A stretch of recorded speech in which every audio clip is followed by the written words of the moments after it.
Hello everyone, welcome back to my channel Deekshandini. ಇವತ್ತು ನಮ್ಮ ಅತ್ತೆ ಮಾಡೋ ಈ healthy, tasty and easiest breakfast ಅಥವಾ ಲಂಚ್ ಬಾಕ್ಸ್ಗೆ ಮಾಡುವಂಥ ರವಾ ಬಾಲ್ಸ್ ಹೇಗೆ ಮಾಡೋದು ನೋಡೋಣ. ಇದನ್ನು ಮಾಡೋದಕ್ಕೆ ಸ್ವಲ್ಪ ಬಾಣಲಿಯಲ್ಲಿ ನೀರು ತೊಗೊಂಡು ಅದನ್ನು ಬಿಸಿ ಆಗೋದಕ್ಕೆ ಇಡೋಣ. ಆಮೇಲೆ ಅದಕ್ಕೆ ಪೆಪ್ಪರ್ ಪೌಡರ್ ಹಾಕಿ, ಸ್ವಲ್ಪ ಚಿಟಿಕೆಯಷ್ಟು ಹಿಂಗ್ ಪೌಡರ್ ಹಾಕಿ, ಆಮೇಲೆ ಗೀ ಹಾಕಿ, ಇದು ಸ್ವಲ್ಪ ಬಿಸಿ ಆದಾಗ ಆಲ್ರೆಡಿ ಡ್ರೈ ರೋಸ್ಟ್ ಮಾಡಿ ಇಟ್ಟಿರೋ ರವಾನ ಹಾಕೊಳ್ಳೋಣ.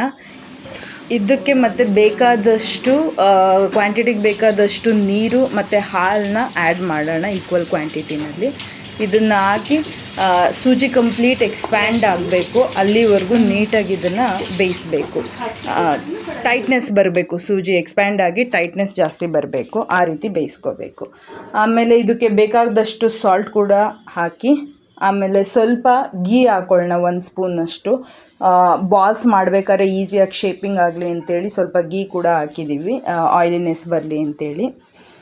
ಇದಿಷ್ಟನ್ನು ನೀಟಾಗಿ ಮಿಕ್ಸ್ ಮಾಡ್ಕೋಬೇಕು.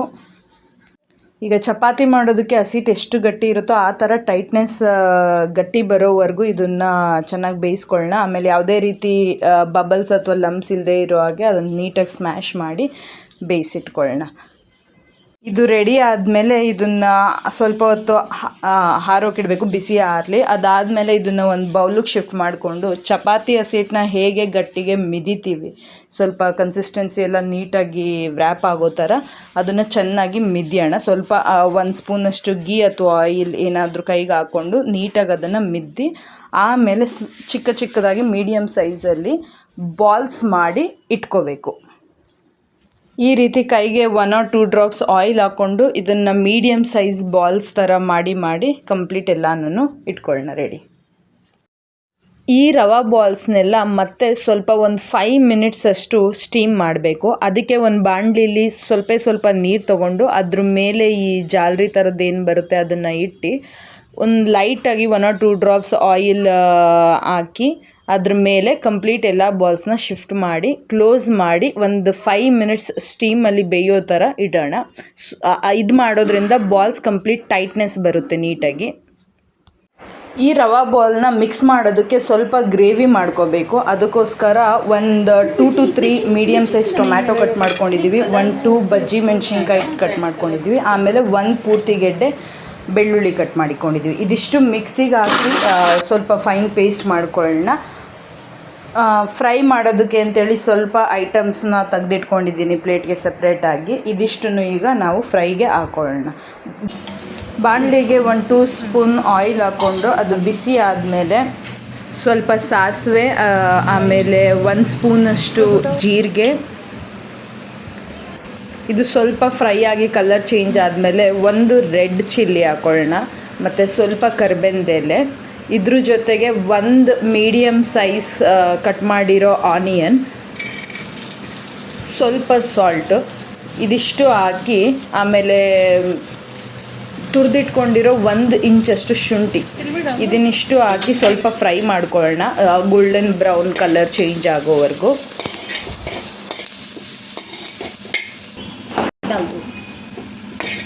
ಇದಕ್ಕೆ 2 ಸ್ಪೂನಷ್ಟು ಬಿಳಿ ಎಳ್ಳು ಅಥವಾ ಸೆಸೆಮ್ ಸೀಡ್ಸ್ ಏನಿರುತ್ತೆ ಅದು ರೋಸ್ಟ್ ಮಾಡಿರೋವಂಥದ್ದು ಅದನ್ನು ಹಾಕೊಳ್ಳೋಣ. ಇದರಿಂದ ಒಳ್ಳೆ ಟೇಸ್ಟ್ ಕೂಡ ಬರುತ್ತೆ. ಇದು ಕಂಪ್ಲೀಟ್ ಫ್ರೈ ಆದಮೇಲೆ ಅಂದರೆ ನೀಟಾಗಿ ಬೆಂದಮೇಲೆ ಇದಕ್ಕೆ ಟೊಮ್ಯಾಟೋದು ಗ್ರೇವಿ ರೆಡಿ ಮಾಡ್ಕೊಂಡಿದ್ವಲ್ಲ ಅದನ್ನು ಹಾಕಿ ನೀಟಾಗಿ ಬೇಯಿಸ್ಕೋಬೇಕು. ಸ್ವಲ್ಪ ನೀರು ಆ್ಯಡ್ ಮಾಡಿ ಬೇಯಿಸ್ಕೊಳ್ಳೋಣ. ಹಸಿ ಸ್ಮೆಲ್ ಹೋಗೋವರೆಗೂ ಸ್ವಲ್ಪ ಬೇಯಿಸಿ ಇದಕ್ಕೆ ಸ್ವಲ್ಪ ಮಸಾಲೆ ಪೌಡರ್ಸ್ ಹಾಕೋಣ. 1 ಸ್ಪೂನ್ ರೆಡ್ ಚಿಲ್ಲಿ ಪೌಡರ್, ಆಮೇಲೆ ಸ್ವಲ್ಪ ಟರ್ಮರಿಕ್ ಪೌಡರ್, 1 ಸ್ಪೂನಷ್ಟು ಗರಂ ಮಸಾಲ ಪೌಡರ್, ಆಮೇಲೆ 1/2 ಸ್ಪೂನಷ್ಟು ಈ ಡ್ರೈ ಮ್ಯಾಂಗೋ ಪೌಡರ್, ಇದಿಷ್ಟನ್ನು ಹಾಕಿ ಇನ್ನೊಂದು 3-4 ಮಿನಿಟ್ಸ್ ಸ್ವಲ್ಪ ಬೇಯಿಸ್ಕೋಬೇಕು. ಈ ಗ್ರೇವಿ ನೀಟಾಗಿ ಬೆಂದು ಹಸಿ ಸ್ಮೆಲ್ಲೆಲ್ಲ ಹೋದ್ಮೇಲೆ ನಾವು ಮಾಡಿಟ್ಕೊಂಡಿದ್ದಂಥ ರವಾ ಬಾಲ್ಸ್ನ ಇದಕ್ಕೆ ಕಂಪ್ಲೀಟ್ ಹಾಕಿ ಜಂಟಲಾಗಿ ಮಿಕ್ಸ್ ಮಾಡ್ಕೊಳ್ಳೋಣ. ಏಕೆಂದರೆ ಬಾಲ್ಸು ಸ್ವಲ್ಪ ರಫಾಗಿ ಮಾಡಿದ್ರೆ ಅದು ಕಟ್ ಆಗುತ್ತೆ, ಅದರಿಂದ ಜಂಟಲಾಗಿ ಇದನ್ನು ಮಿಕ್ಸ್ ಮಾಡಿಕೊಂಡು ಎಲ್ಲ ಗ್ರೇವಿ ಎಲ್ಲ ಬಾಲ್ಸ್ಗೂ ನೀಟಾಗಿ ಮಿಕ್ಸ್ ಆಗೋ ಥರ ಮಿಕ್ಸ್ ಮಾಡ್ಕೊಳ್ಳೋಣ.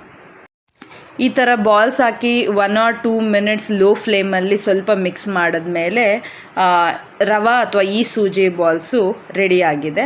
ಸೊ ಇದನ್ನು ಈಗ ಡೈರೆಕ್ಟ್ ಹಾಗೆ ತಿನ್ನೋ ಕೂಡ ಚೆನ್ನಾಗಿರುತ್ತೆ, ಇಲ್ಲ ಅಂದರೆ ಸ್ವಲ್ಪ ಸಾಸ್ ಜೊತೆ ಟೊಮ್ಯಾಟೊ ಸಾಸ್ ಅಥವಾ ಕೆಚಪ್ಸ್ ಏನಿರುತ್ತೆ ಅದನ್ನು ಹಾಕ್ಕೊಂಡು ಕೂಡ ತಿನ್ಬೋದು, ಒಳ್ಳೆ ಟೇಸ್ಟ್ ಇರುತ್ತೆ. ಆ್ಯಂಡ್ ರವಾದಲ್ಲಿ ಮಾಡಿದ್ದೀವಿ, ಡೀಪ್ ಫ್ರೈ ಮಾಡಿಲ್ಲದೆ ಇರೋದ್ರಿಂದ ಹೆಲ್ದಿ ಕೂಡ ಹೌದು ಆ್ಯಂಡ್ ಮಕ್ಕಳು ಕೂಡ ತುಂಬ ಇಷ್ಟಪಟ್ಟು ತಿಂತಾರೆ. ನಮ್ಮ ಮನೇಲಿ ನಮ್ಮೆಲ್ಲರಿಗೂ ಇದು ತುಂಬ ಇಷ್ಟ. Thank you all for watching. See you in the next video. Bye.